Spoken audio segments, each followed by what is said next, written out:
আসসালামু আলাইকুম। এনলাইটেন এএটি এর আজকের পর্বে আমরা অনুশীলনী ৯.১ এর ১ থেকে ৫ নং প্রশ্নের সমাধান করব। তাহলে চলো শুরু করা যাক। ১ নং প্রশ্নে বলা হয়েছে যে নিচের গাণিতিক উক্তিগুলোর সত্য মিথ্যা যাচাই করো, তোমার উত্তরের সাপেক্ষে যুক্তি দাও। ক নম্বরে হচ্ছে tan এর মান সর্বদা ১ এর চেয়ে কম হয়। তো সেক্ষেত্রে আমরা এই উক্তিটির ক্ষেত্রে বলতে পারি উক্তিটি হচ্ছে মিথ্যা। কেন? কারণ tan এর মান ১ থেকে বড় এবং ছোট দুইটাই হইতে পারে। এক্ষেত্রে আমরা এখানে যুক্তি হিসেবে লিখতে পারি tan 60 ডিগ্রি মান হচ্ছে √3, যা হচ্ছে 1.73, এটা হচ্ছে ১ থেকে বড়। তাহলে এখানে আমরা বলতে পারি যে tan এর মান সর্বদা ১ থেকে ছোট নয়, এটার মান ১ থেকে বড় হইতে পারে। তাহলে সেক্ষেত্রে উক্তিটি হচ্ছে মিথ্যা। এরপর খ নং হচ্ছে cot a হলো cot ও a এর গুণফল। এক্ষেত্রেও আমরা বলতে পারি উক্তিটি হচ্ছে মিথ্যা। যুক্তি হিসেবে এখানে আমরা লিখতে পারি cot হলো ত্রিকোণমিতিক অনুপাত এবং a হলো কোণের মান। এ বাদে cot ও কোনো আলাদা অর্থ বহন করে না। অর্থাৎ এখানে cot এ পুরোটা হচ্ছে একটা শব্দ।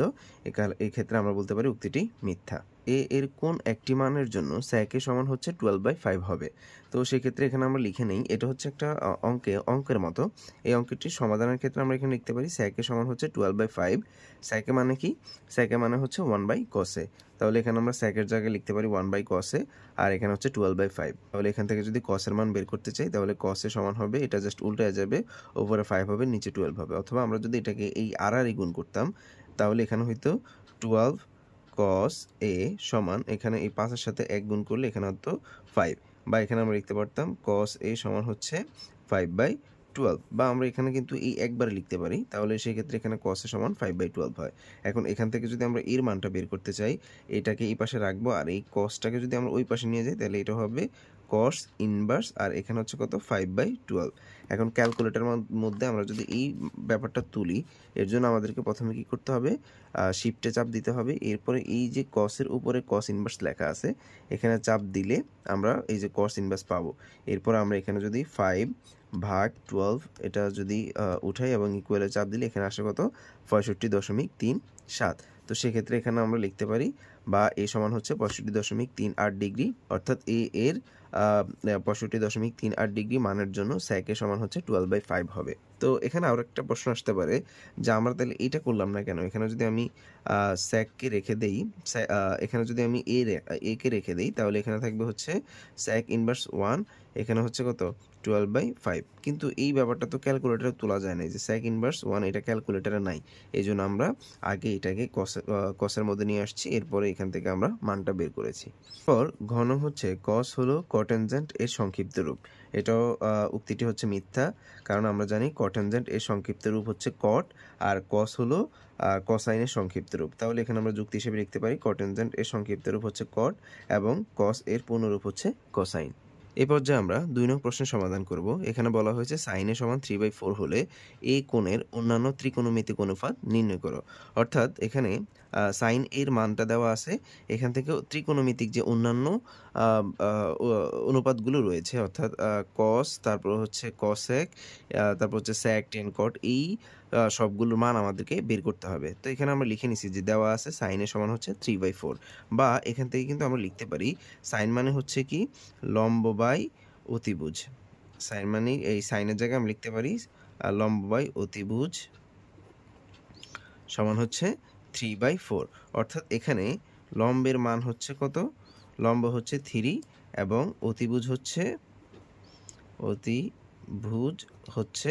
4। তাহলে এখানে দেখেন আমরা লম্বের মান পেলাম, অতিভুজের মান পেলাম। আমরা যদি ত্রিকোণমিতিক অন্যান্য অনুপাতগুলোর মান বের করতে চাই, যেমন আমরা যদি cos এর মান বের করতে চাই, cos মানে কিন্তু ভূমি বাই অতিভুজ। তো এখানে দেখেন লম্ব আছে, অতিভুজ আছে, কিন্তু এখানে ভূমির মান নাই। এখন আমাদেরকে কি করতে হবে? ভূমির মানটা বের করে নিতে হবে। কারণ আমরা জানি এই যে 6টি ত্রিকোণমিতিক অনুপাত রয়েছে, এগুলো হচ্ছে লম্ব, ভূমি এবং অতিভুজের অনুপাতের উপর নির্ভর করে। আমরা পিথাগোরাস উপপাদ্য ব্যবহার করে এখান থেকে ভূমির মানটা বের করতে পারি। আমরা জানি পিথাগোরাস উপপাদ্য অনুযায়ী যে অতিভুজ স্কয়ার সমান হচ্ছে লম্ব স্কয়ার যোগ হচ্ছে ভূমি স্কয়ার। বা এখান থেকে যদি আমাদেরকে অন্য যে মানে এখানে এটা তো হচ্ছে অতিভুজের সূত্র, অতিভুজ স্কয়ার সমান লম্ব স্কয়ার যোগ ভূমি স্কয়ার। তো আমরা এখান থেকে যদি লম্বের মান বের করতে চাই তাহলে এখানে আমরা লিখব হচ্ছে লম্ব স্কয়ার সমান অতিভুজ স্কয়ার বিয়োগ হচ্ছে ভূমি স্কয়ার। বা আমরা যদি ভূমির মান বের করতে চাই তাহলে এটা হবে ভূমি স্কয়ার সমান হচ্ছে অতিভুজ স্কয়ার বিয়োগ হচ্ছে লম্ব স্কোয়ার। অর্থাৎ এখানে আমাদের যদি অতিভুজের মান বের করতে হয় তাহলে আমরা লম্ব স্কোয়ার যোগ ভূমি স্কোয়ার এটা দিয়ে বের করব। আর যদি লম্ব অথবা ভূমির মান বের করতে হয় সেক্ষেত্রে আমরা অতিভুজ থেকে যদি লম্বের মান বের করতে হয় তাহলে ভূমি বিয়োগ করব, আর যদি ভূমির মান বের করতে হয় তাহলে অতিভুজ থেকে লম্বের মানটা বিয়োগ করব। তাহলে এখানে আমরা লিখতে পারি পিথাগোরাস উপপাদ্য মতে ভূমি স্কোয়ার সমান অতিভুজ স্কোয়ার বিয়োগ লম্ব স্কোয়ার। বা এখানে আমরা লিখতে পারি ভূমি, আমরা যদি স্কোয়ারটাকে ওই পাশে নিয়ে যাই তাহলে এটা হবে রুট, আর অতিভুজের মান হচ্ছে 4 স্কোয়ার মাইনাস লম্বের মান হচ্ছে 3 স্কোয়ার। বা এখান থেকে আমরা পাবো ভূমি সমান হচ্ছে 4 4 16 মাইনাস 3 3 9। বা এখান থেকে আমরা লিখতে পারি ভূমি সমান হচ্ছে √16 থেকে 9 বিয়োগ করলে এখানে আমরা পাবো হচ্ছে 7। আর তাহলে এখানে আমরা লম্ব পেলাম, লম্বের মান হচ্ছে 3, ভূমির মান হচ্ছে √7 এবং অতিভুজের মান হচ্ছে 4। এবার আমরা আমাদের অন্যান্য যে ত্রিকোণমিতিক অনুপাতগুলো রয়েছে এগুলোর মান বের করব। যেমন cos থিটা, cos a, যেহেতু এখানে কোণ হচ্ছে a তাহলে এখানে আমরা লিখতে হবে cos a সমান হচ্ছে আমরা জানি ভূমি বাই অতিভুজ। cos a মানে কি? cos a হচ্ছে ভূমি বাই অতিভুজ। তো ভূমির মান কত? ভূমির মান হচ্ছে √7 আর অতিভুজের মান হচ্ছে 4। এরপরে আমরা বের করব হচ্ছে cosec a মানে হচ্ছে সাইনের বিপরীত। এখানে আমরা লিখতে পারি উপরে হচ্ছে অতিভুজ, নিচে হবে লম্ব। তো অতিভুজের মান হচ্ছে 4 আর লম্বের মান হচ্ছে 3। তারপর হচ্ছে আমরা বের করব হচ্ছে sec a হচ্ছে cos-এর বিপরীত। এক্ষেত্রে এটা হবে উপরে হবে 4, নিচে হবে √7 হচ্ছে tan a মানে হচ্ছে লম্ব বাই ভূমি, লম্বের মান হচ্ছে কত? লম্বের মান হচ্ছে 3, ভূমির মান হচ্ছে √7। সর্বশেষ ত্রিকোণমিতিক অনুপাত হচ্ছে cot মানে হচ্ছে tan এর বিপরীত, তার মানে এখানে আমরা পাবো হচ্ছে উপরে √7, নিচে হচ্ছে 3। তা আশা করছি তোমরা বুঝতে পেরেছো কিভাবে যে কোনো একটি ত্রিকোণমিতিক অনুপাতের মান দেওয়া থাকলে এটা ব্যবহার করে কিভাবে অন্যান্য ত্রিকোণমিতিক অনুপাতের মানগুলো বের করা যায়। এরপর 3 নং প্রশ্নটি হলো দেওয়া আছে 15 cot a সমান 8, sin a O sec a এর মান নির্ণয় করো। তো এখানে আমরা লিখে নিছি দেওয়া আছে 15 cot a সমান 8। এখান থেকে আমরা কি লিখতে পারি? এই 15টা এই cot এর সাথে গুণ অবস্থায় আছে, তাহলে ওই পাশে গেলে এটা ভাগ হবে, অর্থাৎ পক্ষান্তর করলে এখানে আমরা পাবো হচ্ছে cot a সমান 8/15। তো cot মানে কি? cot মানে হচ্ছে ভূমি বাই লম্ব। cot মানে হচ্ছে ভূমি বাই লম্ব। তাহলে এখানে হবে 8, নিচে হচ্ছে 15। অর্থাৎ এখানে আমরা ভূমির মান পেয়েছি 8 এবং লম্ব এটার মান পেয়েছি হচ্ছে কত? 15। একটু আগে আমরা যেভাবে বের করেছিলাম 2 নংয়ের ক্ষেত্রে অন্যান্য ত্রিকোণমিতিক অনুপাতগুলো বের করছি ঠিক একই রকম আর কি। তো এখানে আমাদেরকে বের করতে হবে সাইন এবং sec। সাইন মানে হচ্ছে লম্ব বাই অতিভুজ, তার মানে এখানে আমাদেরকে অতিভুজের মানটাও বের করে নিতে হবে। তাহলে এবার আমরা এখানে লিখতে পারি এখন পিথাগোরাসের উপপাদ্য মতে অতিভুজ স্কোয়ার সমান লম্ব স্কোয়ার যোগ ভূমি স্কোয়ার। অতিভুজ সমান √of লম্ব স্কোয়ার মানে হচ্ছে লম্বের মান কত? 15 স্কোয়ার প্লাস ভূমির মান হচ্ছে 8 স্কোয়ার। লিখতে পারি √of 225 যোগ 8 8 64 হচ্ছে 289। 289কে রুট করলে আমরা পাবো হচ্ছে 17। অর্থাৎ এখানে অতিভুজের মান আমরা পাইছি কত? 17, ভূমি হচ্ছে 8 এবং লম্ব হচ্ছে 15। এবার আমরা বের করব হচ্ছে সাইন a, এটার মান। সাইন মানে হচ্ছে কি? সাইন মানে হচ্ছে লম্ব বাই অতিভুজ। আমি শুধু অতি লিখলাম। তাহলে লম্বের মান কত? লম্বের মান হচ্ছে 15, অতিভুজের মান হচ্ছে 17 এবং sec a অতিভুজ বাই হচ্ছে ভূমি। তাহলে অতিভুজের মান হচ্ছে 17 আর ভূমির মান হচ্ছে 8। এই দুইটি ত্রিকোণমিতিক অনুপাতের মান বের করতে বলা হয়েছে। তাহলে সেক্ষেত্রে আমরা সাইনের মান পেয়েছি 15/17 আর সেকের মান পেয়েছি হচ্ছে 17/8। এরপর 4 নং প্রশ্নটি হচ্ছে ABC সমকোণী ত্রিভুজের কোণ C সমকোণ AB 13 সেন্টিমিটার, BC 12 সেন্টিমিটার এবং কোণ ABC থিটা হলে sin থিটা, cos থিটা ও tan থিটা এর মান কত? তো আমরা যদি এই তথ্য অনুযায়ী চিত্রটি অঙ্কন করি তাহলে এখানে ABC হচ্ছে একটি সমকোণী ত্রিভুজ এবং C কোণ হচ্ছে সমকোণ, তার মানে এইটা হবে অবশ্যই কোণ সি, কারণ সমকোণ মানে 90 ডিগ্রি, এটা হবে সি কোণ। এবং এবি হচ্ছে 13 সেন্টিমিটার, বিসি 12 সেন্টিমিটার। তার আগে আমাদেরকে এই থিটা কোণটা চিহ্নিত করতে হবে। থিটা কোণটা হবে অবশ্যই মাঝখানে যে কোণটা থাকে, মানে যে চিহ্নটা থাকে, এটা হবে থিটা কোণ। তো আমরা যদি এইখানে যদি বি নেই, তাহলে অবশ্যই এটা হবে থিটা কোণ। এটা সবসময় খেয়াল রাখবে। ধরো কোণ এ বি সি সমান থেটা, তার মানে বি কোণটা হচ্ছে থেটা, বা আমরা লিখতে পারি হচ্ছে সি বি এ সমান হচ্ছে থেটা, মানে বি কোণটা হচ্ছে থেটা। অর্থাৎ একটি কোণকে এইরকম দুইভাবে লেখা যায়, মাঝখানে যেই বর্ণটা থাকবে সেটাই হচ্ছে ওই কোণ আর কি। তাহলে এখানে আমরা লিখতে পারি হচ্ছে বি কোণ হচ্ছে থেটা কোণ, আর এটা অবশ্যই এ হবে। তাহলে এরপর আমরা মানগুলো বসাই দিই। এ বির মান হচ্ছে কত? এ বির মান হচ্ছে 13, তারপর হচ্ছে বিসির মান হচ্ছে 12। এখান থেকে আমাদেরকে sine theta, cos theta, ten থিটার মান বের করতে হবে। তো সাইন থিটা মানে কি? লম্ব বাই অতিভুজ, তার মানে এখানে আমাদেরকে লম্বের মানটা বের করে নিতে হবে। তাহলে এবার আমরা এখানে লিখতে পারি যে ত্রিভুজ এ বি সি এ, ত্রিভুজ এ বি সি এ, এখানে আমরা লম্বের মান বের করব। তো আমরা শর্টকাটে লিখতে পারি লম্ব স্কোয়ার সমান হচ্ছে অতিভুজ স্কোয়ার বিয়োগ ভূমি স্কোয়ার। তোমরা এখানে অতিভুজ লিখবা, আমি শুধু অতি লিখতেছি। বা এখান থেকে আমরা লিখতে পারি লম্ব স্কোয়ারটাকে এই পাশে নিয়ে আসি, তাহলে এটা রুট হবে। আর অতিভুজের মান হচ্ছে এখানে 13 স্কোয়ার মাইনাস ভূমির মান হচ্ছে 12, এটার উপর স্কোয়ার হবে।